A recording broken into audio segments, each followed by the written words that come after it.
আসসালামু আলাইকুম। সকলকে আমন্ত্রণ আনন্দ টিভি রাতের সংবাদে। আপনাদের সঙ্গে আছে আমি সুমাইয়া আজাদ। রাজধানী মহাখালীর Sheikh Russel gastro liver institute ও হাসপাতালে করোনা টিকা নিয়েছেন স্বাস্থ্যমন্ত্রী জাহিদ মালিক। রোববার বেলা 11:30টায় স্বাস্থ্যমন্ত্রী টিকা নেওয়ার পর মন্ত্রী, এমপি ও সরকারের ঊর্ধ্বতন কর্মকর্তা ও কর্মচারীগণ টিকা গ্রহণ করেন। এ সময় তাদের সকলকে টিকা গ্রহণের আহ্বান জানান। বিস্তারিত মুসলামিয়ার প্রতিবেদনে ক্যামেরায় ছিলেন খলিলুর রহমান, জানাচ্ছেন তরিকুল ইসলাম। দীর্ঘ 1 বছরের করোনা আতঙ্ক কাটিয়ে দেশে এসেছে বহুল কাঙ্ক্ষিত করোনা টিকা। রোববার নিজে টিকা গ্রহণ করে এর কার্যক্রমের উদ্বোধন করেন স্বাস্থ্যমন্ত্রী জাহিদ মালিক। স্বাস্থ্যমন্ত্রীর টিকা গ্রহণের পর টিকা গ্রহণ করেন পরিবেশ, বন ও জলবায়ু পরিবর্তন মন্ত্রী শাহাবুদ্দিন, কৃষিমন্ত্রী আব্দুর রাজ্জাক, জনপ্রশাসন প্রতিমন্ত্রী ফরহাদ হোসেন, বিজ্ঞান ও প্রযুক্তি মন্ত্রী ইয়াফেস উসমান, মৎস্য ও পশু সম্পদ মন্ত্রী সম রেজাউল করিম সহ বিভিন্ন সংগঠনের নেতৃবৃন্দ। এ সময় তারা উচ্ছ্বাস প্রকাশ করে বলেন, আমি শুরুতেই ভ্যাকসিন নিতে পেরেছি, আমার জন্য খুবই আনন্দের, খুবই খুশি। আমি সত্যি স্বস্তি বোধ করেছি। আসুন আতঙ্ক নয়, টিকা গ্রহণ করি, স্বাস্থ্যবিধি অনুসরণ করি। ইনশাআল্লাহ আমরা করোনা পরিস্থিতির থেকে উত্তরণের পথে এগিয়ে যাব।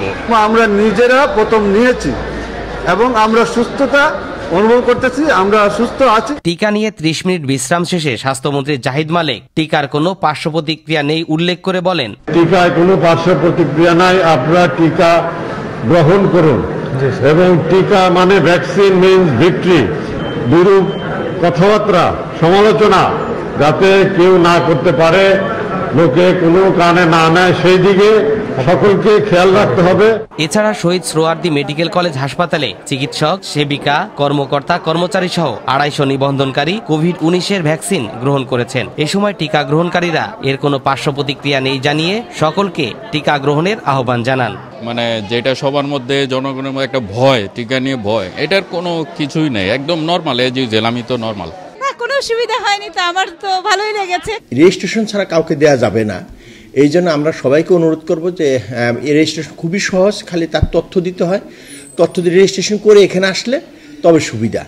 সারা বিশ্বের ন্যায় বাংলাদেশে শুরু হলো করোনা ভ্যাকসিনের টিকা প্রদান। আজ সরকারের মন্ত্রী, এমপি থেকে শুরু করে শীর্ষস্থানীয় কর্মকর্তা, কর্মচারীরা টিকা গ্রহণ করেছেন। সকলে জানিয়েছেন এর কোনো পার্শ্ব প্রতিক্রিয়া নেই, তাই সকলে রেজিস্ট্রেশন করে টিকা গ্রহণ করবে, এমনটাই প্রত্যাশা সংশ্লিষ্টদের। তরিকুল ইসলাম, আনন্দ টিভি, ঢাকা। জিপিওর কতিপয় অসাধু কর্মকর্তা কর্তৃক জাতীয় শ্রমিক লীগের কার্যনির্বাহী পরিষদের সদস্য এবং বাংলাদেশ পোস্টম্যান ও ডাক কর্মচারী ইউনিয়নের সাধারণ সম্পাদক আমজাদ আলী খান সহ ইউনিয়ন নেতৃবৃন্দকে হয়রানির প্রতিবাদে সংবাদ সম্মেলন অনুষ্ঠিত হয়েছে। রোববার ঢাকা রিপোর্টার্স ইউনিটিতে সংবাদ সম্মেলন করে জাতীয় শ্রমিক লীগ। ভারপ্রাপ্ত সভাপতি নূর কুতুব আলম মান্নানের সভাপতিত্ব করেন। এ সময় বক্তারা মিথ্যা মামলার প্রত্যাহার সহ সঠিক তদন্ত করে দোষীদের বিচারের দাবি জানান। পাবনার ঈশ্বরদীতে সড়ক দুর্ঘটনায় সুমন নামে ইপিজেড এর এক কর্মকর্তা নিহত হয়েছেন। রবিবার ভোরে ঈশ্বরদী ইপিজেড সড়কের বাঘাইল পশ্চিমপাড়া এলাকায় এই দুর্ঘটনা ঘটে। পুলিশ ও স্থানীয়রা জানান, নিহত সুমন ফজরের নামাজ আদায়ের জন্য মসজিদে যাচ্ছিলেন। ভোরে কুয়াশার মধ্যে একটি ড্রাম ট্রাক সুমনকে চাপা দিয়ে পালিয়ে যায়। পরে হাসপাতালে নেওয়া হলে কর্তব্যরত চিকিৎসক তাকে মৃত ঘোষণা করেন। আতঙ্কের মধ্য দিয়ে মহামারীর 1 বছর পার করার পর দেশজুড়ে শুরু হয়েছে করোনার টিকাদান কর্মসূচি। 27শে জানুয়ারি কর্মীটলা জেনারেল হাসপাতালে টিকাদানের উদ্বোধন করা হয়। এরপর আজ শুরু হয় দেশব্যাপী টিকাদান কর্মসূচি। সারা দেশের মোট 1005টি হাসপাতালে চলে এই কর্মসূচি। প্রতিনিধিদের পাঠানো তথ্য ভিডিও চিত্রে আরো জানাচ্ছেন তরিকুল ইসলাম। নিজে টিকা গ্রহণ করে আজ কুষ্টিয়া জেনারেল হাসপাতালে করোনা টিকা কার্যক্রমের উদ্বোধন করলেন মাহবুবুল আলম হানিফ এমপি। এ সময় কুষ্টিয়া কুমারখালী খোকসা আসনের সংসদ সদস্য সেলিম আলতাফ জর্জ, জেলা প্রশাসক আসলাম হোসেন, পুলিশ সুপার তানভীর আরাফাত সহ অন্যান্যরা করোনা টিকা গ্রহণ করেন। লক্ষ্মীপুর জেলা সদর হাসপাতাল থেকে বহু কাঙ্ক্ষিত কোভিড-19 ভ্যাকসিন দেওয়া শুরু হয়েছে। রোববার সিভিল সার্জন আব্দুল গফফার নিজে কোভিড-19 প্রথম ডোজ গ্রহণ করেন। এরপর করোনা ভ্যাকসিন গ্রহণ করেন জেলা প্রশাসক আনোয়ার হোসেন আকন্দ। এরপর পর্যায়ক্রমে জেলার ঊর্ধ্বতন কর্মকর্তা, কর্মচারীবৃন্দ বিভিন্ন বুথ থেকে করোনা ভ্যাকসিন গ্রহণ করেন। সারা দেশের ন্যায় ময়মনসিংহের হালুয়াঘাটে প্রশাসনের ঊর্ধ্বতন কর্তৃপক্ষের টিকা গ্রহণের মধ্য দিয়ে কোভিড-19 প্রতিষেধক গ্রহণের আনুষ্ঠানিক কার্যক্রমের উদ্বোধন করা হয়েছে। প্রথমে টিকা গ্রহণ করেন উপজেলা নির্বাহী কর্মকর্তা রেজাউল করিম। এরপর পর্যায়ক্রমে টিকা গ্রহণ করেন উপজেলা চেয়ারম্যান মাহমুদুল হক সাইম, পৌর মেয়র খায়রুল আলম সহ অন্যান্যরা। নাটোরে কোভিড-19 টিকাদান কার্যক্রম শুরু হয়েছে। রোববার নাটোর সদর আধুনিক হাসপাতালে এই কার্যক্রমের উদ্বোধন করেন নাটোর 2 আসনের সংসদ সদস্য শফিকুল ইসলাম শিমুল। এ সময় আরও উপস্থিত ছিলেন জেলা প্রশাসক শাহরিয়াজ, সিভিল সার্জন কাজী মিজানুর রহমান সহ সরকারি কর্মকর্তা, জনপ্রতিনিধি ও গণমাধ্যম কর্মীরা।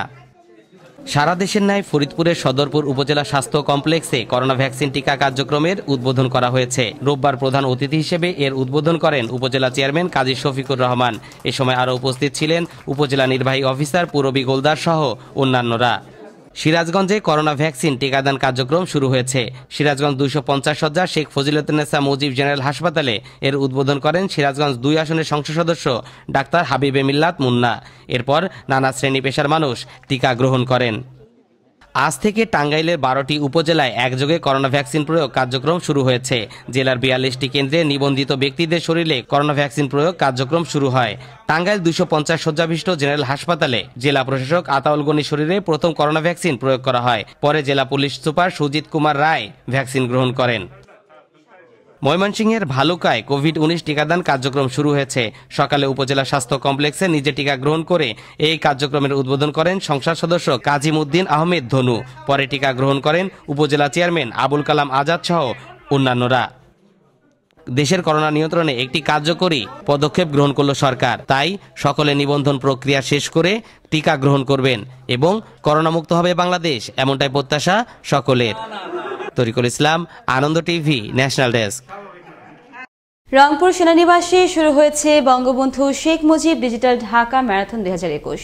আসর উদ্বোধন করেন 66 পদাতিক ডিভিশন ও এরিয়া কমান্ডার রংপুর এরিয়ার প্রধান major general SM Kamrul Hasan. এ সময় প্রধান অতিথি ছিলেন আব্দুল ওয়াহাব ভুইয়া, বিভাগীয় কমিশনার দেবদাস ভট্টাচার্য এবং রংপুর রেঞ্জ DIG আব্দুল আলী মাহমুদ সহ আরও অনেকেই। আমাদের জাতির পিতা বঙ্গবন্ধু ওনাকে শ্রদ্ধা জানানোর জন্য আমরা ডিজিটাল ম্যারাথনে অংশগ্রহণ করছি সেনাবাহিনীর সকল সদস্যবৃন্দ।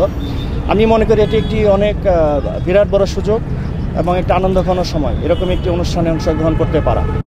সিরাজগঞ্জ কড্ডা আঞ্চলিক সড়কে ট্রাক ও বাস চাপায় পুত্র কন্যা সহ স্কুল শিক্ষিকার মৃত্যু হয়েছে।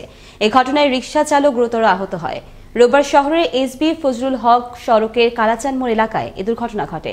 খবর পেয়ে পুলিশ ঘটনাস্থলে পৌঁছে নিহতদের লাশ মর্গে পাঠায়, তবে কাউকে আটক করতে পারেনি পুলিশ। ঢাকা সহ সারা দেশে করোনা ভাইরাসের টিকাদান কর্মসূচি শুরু হয়েছে।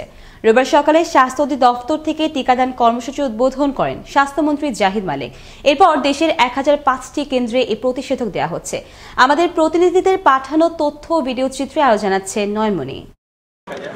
রোববার দুপুরে কুমিল্লা সেনানিবাসের অলিপুর সৈনিক ক্লাবে করোনা ভ্যাকসিন কার্যক্রমের উদ্বোধন করা হয়েছে। প্রধান অতিথি হিসেবে কুমিল্লা 33 পদাতিক ডিভিশনের GOC area commander major general Jahangir Harun এর উদ্বোধন করেন। পরে GOC প্রথমে করোনা ভ্যাকসিন গ্রহণ করেন। এরপর পর্যায়ক্রমে কর্নেল স্টাফ করোনা ভ্যাকসিন নেন। রোববার সকালে Dinajpur M Abdur Rahim MP college হাসপাতালে প্রথম করোনা ভ্যাকসিন নিয়ে টিকা প্রদান কার্যক্রমের উদ্বোধন করেন জাতীয় সংসদের হুইপ ইকবালুর রহিম MP। এরপর চিকিৎসক, নার্স, কর্মকর্তারা ভ্যাকসিন নেন। পরে জেনারেল হাসপাতালেও করোনা ভ্যাকসিন দেওয়া শুরু হয়। বাংলাদেশের বিভিন্ন জেলার ন্যায় ফরিদপুরেও আনুষ্ঠানিকভাবে শুরু হয়েছে করোনা ভ্যাকসিন প্রদান। সকাল 11টায় ফরিদপুর জেনারেল হাসপাতালের করোনা টিকা কেন্দ্রে এ টিকা প্রদানের আনুষ্ঠানিকভাবে উদ্বোধন করা হয়। টিকা প্রদান উদ্বোধন করেন জেলা প্রশাসক অতুল সরকার। সিভিল সার্জন সিদ্দিকুর রহমানের সভাপতিত্বে এ সময় অন্যান্যদের মাঝে উপস্থিত ছিলেন ফরিদপুরের পুলিশ সুপার আলিমুজ্জামান সহ স্থানীয় গণ্যমান্য ব্যক্তিবর্গ। গাজীপুরের 7টি হাসপাতালে একযোগে শুরু হলো কোভিড-19 টিকাদান কর্মসূচি। জেলা সিভিল সার্জনকে টিকা প্রদানের মাধ্যমে জেলায় আনুষ্ঠানিকভাবে টিকাদান কর্মসূচি শুরু হয়। এ উপলক্ষে রোববার সকালে শহীদ তাজউদ্দিন আহমদ মেডিকেল কলেজ হাসপাতালে আয়োজিত আলোচনা সভায় গাজীপুর সিটি কর্পোরেশনের মেয়র জাহাঙ্গীর আলম, গাজীপুরের জেলা প্রশাসক SM তরিকুল ইসলাম বক্তব্য রাখেন। গাইবান্ধার গোবিন্দগঞ্জ উপজেলায় কোভিড-19 এর টিকা প্রদান কার্যক্রমের উদ্বোধন করা হয়েছে। সকালে এই উদ্বোধনী অনুষ্ঠানে প্রধান অতিথি হিসেবে মোবাইল কনফারেন্সে বক্তব্য রাখেন সংসদ সদস্য প্রকৌশলী মনোয়ার হোসেন চৌধুরী। প্রথমে টিকা গ্রহণের মাধ্যমে এ উপজেলায় টিকাদান কার্যক্রমের উদ্বোধন করেন উপজেলা পরিষদ চেয়ারম্যান আব্দুল লতিফ প্রধান। সারা দেশের ন্যায় জামালপুরের ইসলামপুরে করোনা ভ্যাকসিন কর্মসূচির উদ্বোধন করা হয়েছে। রোববার সকালে ধর্ম প্রতিমন্ত্রী আলহাজ ফরিদুল হক খান দুলাল এই কর্মসূচির আনুষ্ঠানিক উদ্বোধন করেন। উপজেলা স্বাস্থ্য কমপ্লেক্স আয়োজিত অনুষ্ঠানে উপজেলা নির্বাহী কর্মকর্তা এস.এম. মাজহারুল ইসলামের সভাপতিত্বে এ সময় উপজেলা পরিষদ চেয়ারম্যান অ্যাডভোকেট জামাল আব্দুল নাছের সহ নেতৃবৃন্দ উপস্থিত ছিলেন। সারা দেশের মতো রোববার দুপুরে গাজীপুরের কালিয়াকৈরে উপজেলা স্বাস্থ্য কমপ্লেক্স হাসপাতালে করোনা ভাইরাসের ভ্যাকসিন কার্যক্রমের উদ্বোধন করেন উপজেলা নির্বাহী কর্মকর্তা কাজী হাফিজুল আমিন। প্রথমে টিকা গ্রহণ করেন উপজেলা স্বাস্থ্য কমপ্লেক্সের medical officer doctor Razzak Mahmud. পরে একে একে প্রথমবারের মতো 9 জনকে টিকা প্রদান করা হয়। গাজীপুরের কালীগঞ্জ উপজেলা স্বাস্থ্য কমপ্লেক্সে মেহের আফরোজ চুমকি এমপিকে কোভিড-19 টিকা দেওয়ার মধ্যে দিয়ে টিকা কর্মসূচির উদ্বোধন করা হয়েছে। এ সময় উপস্থিত ছিলেন উপজেলা স্বাস্থ্য ও পরিবার পরিকল্পনা কর্মকর্তা ডাক্তার মিনহাজ উদ্দিন মিয়া, কালীগঞ্জ উপজেলা পরিষদের চেয়ারম্যান মোয়াজ্জেম হোসেন পলাশ সহ উপজেলা স্বাস্থ্য কমপ্লেক্সের ডাক্তার ও নার্সবৃন্দ। কুড়িগ্রামে কোভিড-19 টিকাদান কর্মসূচি শুরু হয়েছে। রোববার সকালে কুড়িগ্রাম জেনারেল হাসপাতালে করোনা ইউনিটে প্রথম টিকা ভ্যাকসিন নেন civil surgeon doctor Habibur Rahman. এরপর বীর প্রতীক আব্দুল হাই সরকার ও জেলা প্রশাসক মোহাম্মদ রেজাউল করিম পর্যায়ক্রমে টিকা গ্রহণ করেন। এ হাসপাতালে প্রথম পর্যায়ে আগামী 12 দিনের মধ্যে 30,000 ব্যক্তিকে টিকা প্রদান করা হবে। নয়নমণি, আনন্দ টিভি, ন্যাশনাল ডেস্ক। এই ছিল এখনকার মতো। আনন্দ টিভির সর্বশেষ সংবাদ এবং বিনোদন সবার আগে দেখতে ভিজিট করুন www.facebook.com/anandotv পেজে। ধন্যবাদ সকলকে। শুভরাত্রি।